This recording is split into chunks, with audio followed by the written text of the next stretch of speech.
ہاں صاحب ایک بات سمجھ میں نہیں آتی جی کہ ہر ایک انسان اس کے ذہن میں یا دل میں، اب یہ تو پلیس نہیں بتا سکتے، دو طرح کے سنگلز آتے ہیں. معاف کیجیے گا.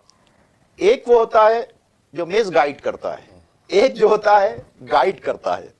اب جس میں کسی کی قید نہیں کہ کوئی کس مذہب سے، تو اس کو دین کے اینگل سے آپ کیا دیکھتے ہیں؟ اس نے جو نظام پوری کائنات میں بنایا ہے اس میں کسی کو صاحب اختیار نہیں بنایا. فرشتے تک صاحب اختیار نہیں ہے.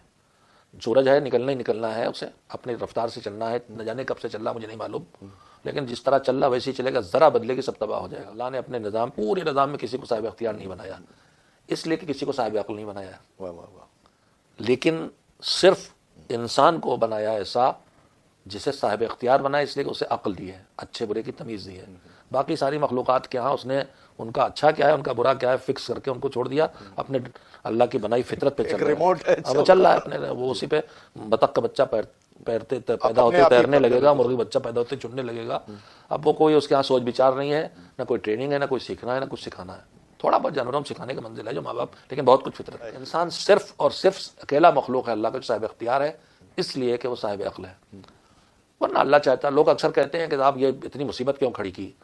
جب اسے نہیں چاہیے تھا کہ ہم جھوٹ بولیں تو ہمیں جھوٹ بولنے کی زبان صلاحیت نہ ہوتی ہے، جیسے جھوٹ بولتے ویسی ٹیڑھی ہو جاتی.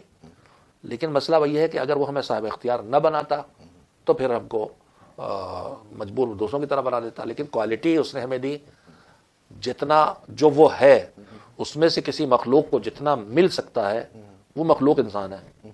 اس کے پاور سے کیا، اس کے علم سے کیا، ان انسانوں میں سب برابر نہیں ہے. ان انسانوں میں اول مخلوق سب سے زیادہ اللہ کے بعد اگر کوئی کمالات کا مجموعہ اور مظہر ہے تو وہ نور اول، نور محمدی صلی اللہ علیہ وسلم، اور ان کے جو حصے ہیں، اور وہ نور معصومین علی و زہرا حضرت امام حسن مجتبیٰ سے لے کے آخری امام تک. اب یہ میں خالص ایک شینی شیعہ کے بات کر رہا ہوں، اور برادران اسلام سب اس کے قائل ہیں. افضل ترین وہ ہے فیض، سارا اللہ سے فیض جو ہو سکتا وہاں ہے. اب اس کے بعد وہ فیض آگے بڑھا ہے، کہیں کم ہے کہیں زیادہ ہے. اگر وہ ہمیں صاحب اختیار نہ بناتا، مجبور بنا دیتا، تو پھر اس میں ہمیں ہمارا کمال کیا تھا؟ اس نے چاہا کہ اب یہ ہم نے اس کو صلاحیتیں دے دی، اپنے محنت کرے آگے بڑھے، محنت کرے آگے بڑھے. تو اس نے صاحب اختیار بنا کے ہمیں آگے بڑھنے کی گنجائش چھوڑی. اب جب صاحب اختیار بنا کے آگے بڑھنے کی گنجائش چھوڑی ہے تو دونوں راستے ہونا چاہیے.